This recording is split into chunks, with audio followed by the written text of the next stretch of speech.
मुझे छिपकर लंका में प्रवेश करना होगा। किसी को मेरा भेद पता नहीं लगना चाहिए, अन्यथा माता सीता संकट में पड़ सकती है। जय श्री राम। जय श्री राम।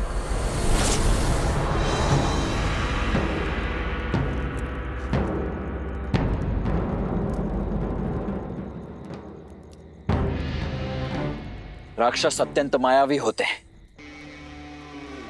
युद्ध में नियमों का पालन वो नहीं करेंगे, इसीलिए प्रत्येक क्षण, दिवस, रात्रि सदैव युद्ध के लिए सतर्क रहना हमें सीखना होगा। समझ रहे हैं आप सभी? हाथ में धनुष और बाण होने का अर्थ केवल इतना नहीं है कि प्रत्यंचा खींची और छोड़ दिया। आपकी भुजाओं का बल बाण में जाना चाहिए। शत्रु के प्रति आपके मन में जो क्रोध है, अपने लक्ष्य के प्रति जो प्रतिबद्धता है और मन में धधकती उस ज्वाला, इन सबको एकत्रित करके अपने बाण पर केंद्रित करना है। तो संधान के लिए तैयार? हाँ जी।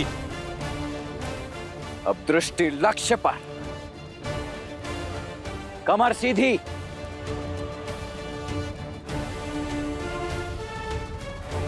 अब पूरा बल लगाकर खींचो। प्रहार।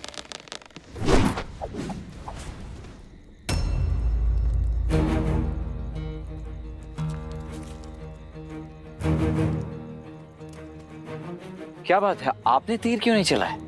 कैसे चलाता? लक्ष्य तो दिख ही नहीं रहा है। लक्ष्य सामने ही तो है। रावण कहाँ है? राक्षस कहाँ है जिनसे हमें युद्ध करना है? इतना समय बीत गया है, सीता माता का भी पता नहीं, और हमें कोई सूचना भी नहीं है कि हमारा शत्रु कहां पर है। तो फिर हम क्यों युद्ध का अभ्यास कर रहे हैं? प्रयास में समय क्यों व्यर्थ करना? क्योंकि निरंतर प्रयास कभी व्यर्थ नहीं होता।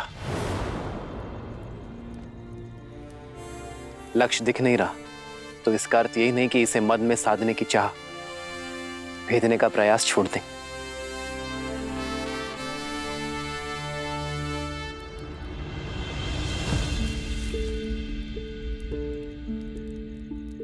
जब बीज बोया जाता है तो ये नहीं पता होता कि वो अंकुरित कब होगा, किंतु फिर भी हम इसे सींचने का प्रयास करते रहते हैं, इस आशा के साथ कि ये बीज एक दिन अवश्य पनपेगा, और बीज भी इस आशा के साथ अंकुरित होने का प्रयास करता है कि उसे सिंचाई मिलती रहेगी। यदि सींचने वाला ही आशा और प्रयास दोनों छोड़ दे तो ये बीज अंकुरित होकर भी वृक्ष नहीं बन पाएगा।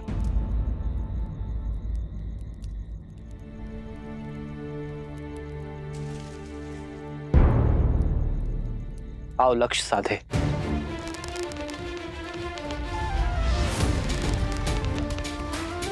दृष्टि लक्ष्य पर, भुजाओं का बल बाण पर केंद्रित, और हां, मन संतुलित रहे। इसमें न्याय का आवेग होना चाहिए, भावनाओं का उद्वेग नहीं।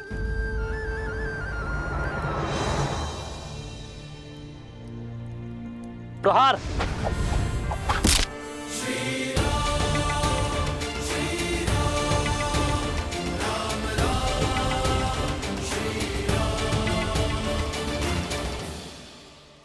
और स्मरण रहे, जिस लक्ष्य की खोज में हम हैं, उसका बीज बनकर वीर महाबली संकट मोचन हनुमान गए हैं।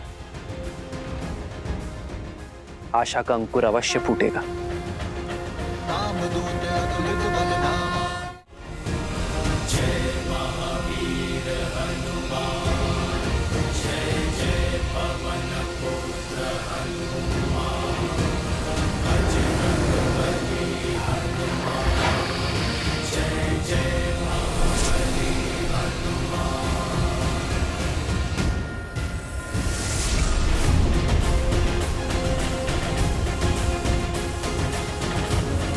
अधर्म की लंका में धर्म का पद पड़ चुका है। रावण ने चाहे जितने भी पहरे लगाए हो, उन सब का तोड़ आपका ये भक्त आपके पास पहुंचेगा माता सीता।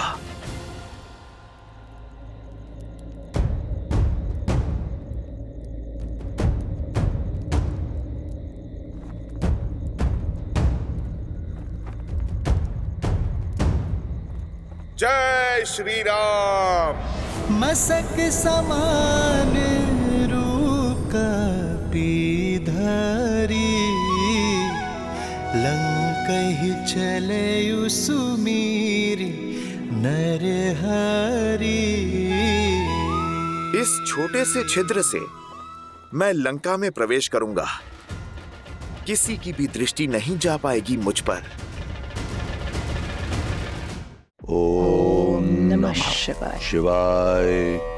ओम नमः शिवाय।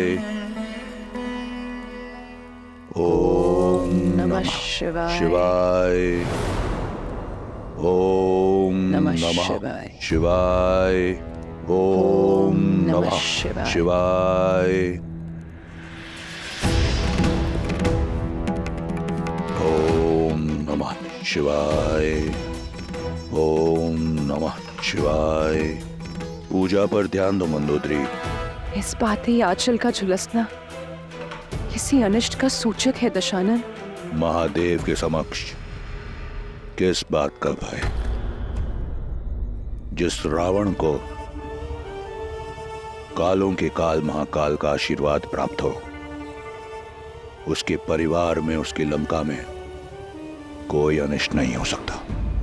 काल और भाग्य किसी के दास नहीं होते हैं दशानन। वायु के छोटे से झोंके और अग्नि की छोटी सी लौ से आंचल जला है मेरा। आज आंचल पर आँच आई है, कल को यदि लंका पर कोई आँच आ गई तो आप क्या करेंगे? स्मरण रहे, तुम महादेव के परम भक्त रावण से बात कर रही हो। वो रावण जिसकी लंका में वायु और अग्नि भी फूक फूक कर पांव रखते हैं। रावण की इस लंका में शत्रु और अनिष्ट के लिए कोई स्थान नहीं है।